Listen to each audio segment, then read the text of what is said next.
Hi, I'm Dr. Clark Gaither. This is the third video in a series on job-related burnout.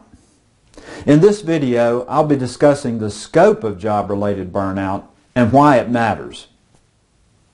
There is a detectable job burnout rate for any profession you can name. Some professions have very low rates of burnout, such as hairstylist, audiologist, dietitian, or librarian. Some of the most stressful jobs with the highest rates include retail, fast food, police officer, attorney, teacher, social worker, nurse, and the number one most stressful job in the country, physician. Just listen to some of the statistics on burnout rates among physicians, an arena in which I'm very familiar. In 1987, an AMA survey showed that 44% of physician respondents over the age of 40 would not choose medicine as a career if they had it all to do over again. A 2011 survey of 2,069 physicians by Physician Wellness Services found 87% of respondents felt moderately or severely stressed or burned out daily. The median age was 45, with an average of just 13 years in practice. In a survey that was presented to 13,000 physicians in 2012, 6 out of 10 physicians would quit today if financially able to do so. That's 60%.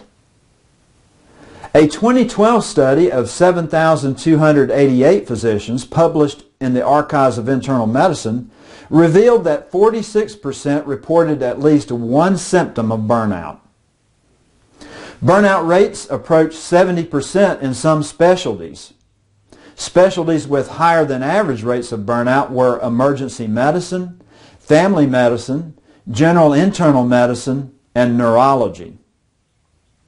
The burnout rate among female physicians at 60% is higher than the male physician burnout rate of 52%. One thing is certain. If any individual can identify the hallmarks of burnout, they are either burning out or are burned out. I don't have to tell you the costs of job-related burnout are devastatingly high, not only for the individual employee, but the organizations who employ them. I should know. I became burned out as a family physician. About 6 years ago, I had hit all 3 hallmarks of burnout, which I reviewed in the previous video. I felt horrible. I even felt guilty for feeling the way that I felt. I didn't know exactly what was wrong at the time. I just knew some things had to change. I would later discover I was suffering from job-related burnout, and I began to study it in depth. I discovered individuals who become burned out are at risk for poor job performance, chronic unhappiness, increased irritability, depression, anxiety, and mood swings. Even suicidal thoughts, suicidal actions, alcoholism, and drug abuse are documented consequences of job burnout. Bottom line, if you are burned out, you will never feel you are living a life of purpose and passion. Besides the obvious consequences of these, there is a potential for a great loss of knowledge, expertise, and creativity.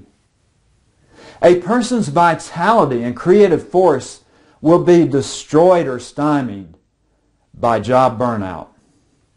Someone's passion and sense of purpose can be completely subverted. Physicians have quit medicine, CEOs have left the corporate world, and experts in every profession have abandoned their chosen fields of endeavor over job burnout, all of which are tragedies. For organizations, failure to address burnout in the workplace can result in a dysfunctional workforce, high staff turnover, and inferior products or services.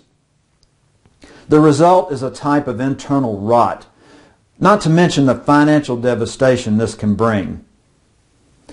Replacement costs for workforce talent can carry a huge price tag for any business.